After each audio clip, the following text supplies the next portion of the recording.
This is the plaintiff, Amina Lee.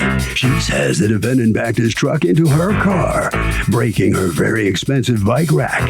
The guy's trying to blame her, saying it's somehow her fault. He was careless and didn't look where he was going. But hey, it's a free country. She's suing for $417.29, the cost of her broken bike rack.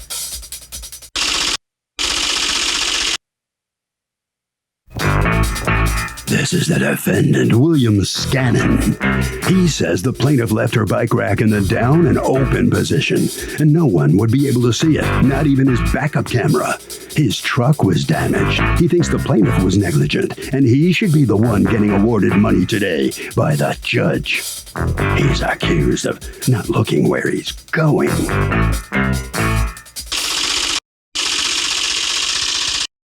The defendant has filed a countersuit for $533.12 for damages to his truck. All parties, please raise your right hand. People's Court is now in session.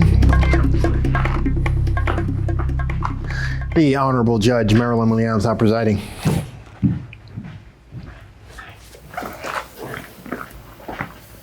Litigants have been sworn, Your Honor. Thank you, Douglas. You're welcome. Okay, Ms. Lee, you are suing Mr. Scannon because he, according to you, negligently ran into your bike rack. You are counterclaiming against her because you say she negligently left the bike rack open and your car got damaged. Let me hear from you first, Ms. Lee. Go ahead.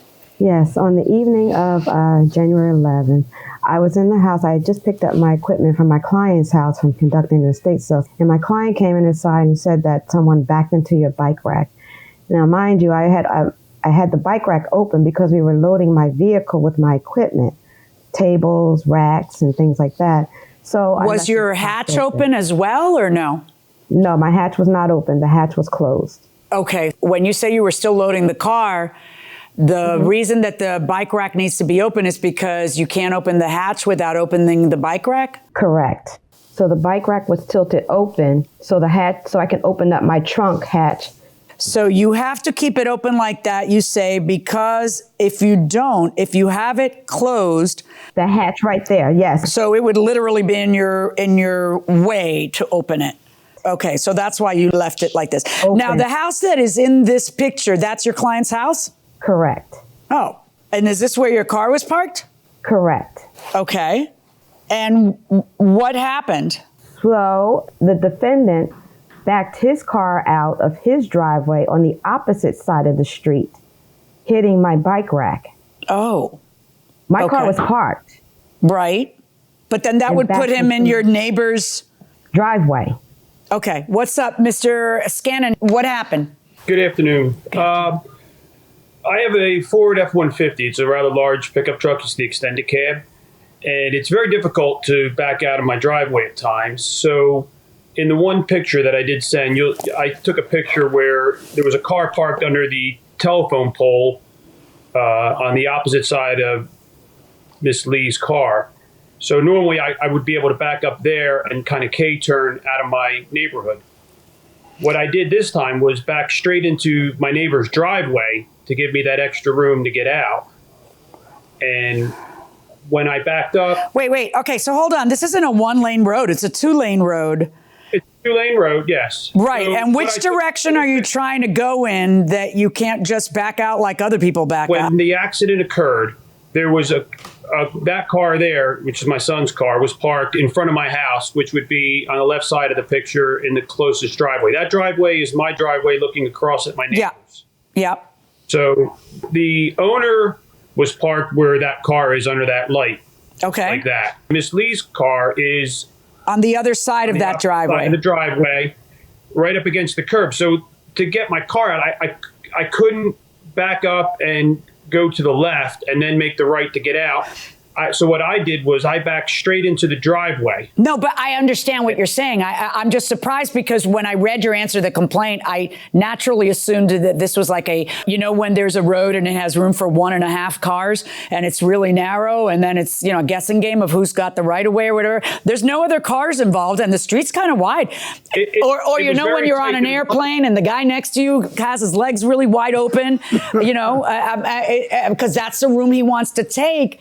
But I mean, maybe the Like, guy who lived there didn't mind that you do that. I'm not saying you're trespassing, but technically, as much space as your truck takes, why can't you just back out like everybody else and be in the road when you're traveling on the road, as opposed to driving into your neighbor's private property? On the night the accident occurred, there were numerous cars in the road. It wasn't as wide open as that is right now. Well, I know it takes longer. I know that you got to go like this and do like a 10-point turn, and that's inconvenient. But what you did was drive onto someone else's property to get yourself out so you could get yourself out quickly. And then as it turned out, her bike rack was open, and you ended up crashing into it and destroying her bike rack, for which she wants compensation, and for which, ironically, you want compensation to your car that you damaged. The car was parked. Her car was parked. She is a stationary vehicle, and that is a stationary object on the vehicle that she has a legal right to have on it, and you didn't see it. So how would this be her fault? If the bike rack was up like it should have been and not hanging into the driveway, I would have never clipped it. That's like saying if the car was parked a little bit further, I also wouldn't have clipped it. Yeah. Or if the light had changed a little bit faster, I wouldn't have had the car accident. But it is what it is. And the question is, when it is like this, whose fault is it? The item didn't move. It was a stationary item. And with all due respect, I understand that it's more convenient to not do a 4-point turn, but you are literally trespassing on someone else's property in a 2-lane road, where maybe the world doesn't belong to you, and maybe you don't get to, spread your legs on an airplane because that's the room you want to take. I keep saying that example. I have no idea if you spread your legs on an airplane. I do. Yeah, right. Well, don't put them in front of where my legs go, because everybody has a right to be where they are. And she didn't do anything illegal by having the bike rack open. And you don't really have the right to back into your neighbor's yard and then complain if you run over something or hit something. This is your negligence, not hers. I am ordering you to pay the price of the bike rack, which is $417.29, because she has evidence from a bike company that it cannot be repaired, and I am not going to order her to pay you a penny on the counterclaim. That's my judgment.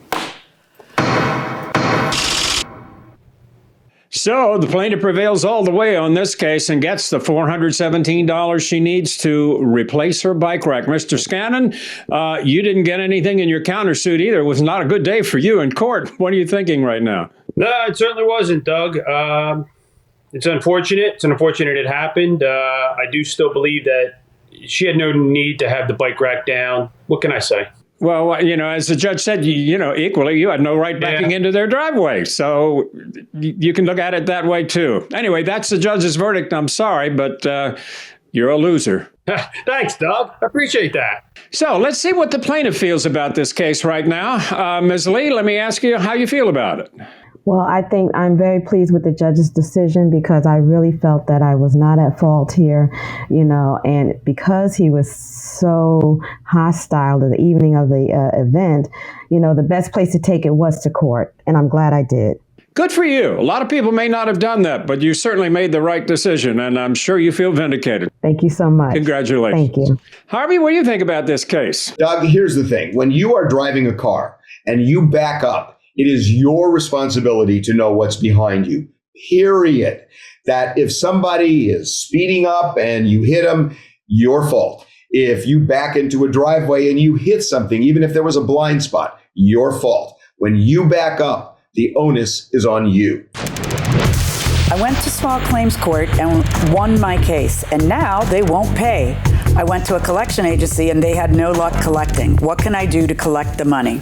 The fact of the matter is, when you win a small claims judgment in court, the game's not over yet. No, the game has just begun. And the next step is going to be to try to get that into your pocket.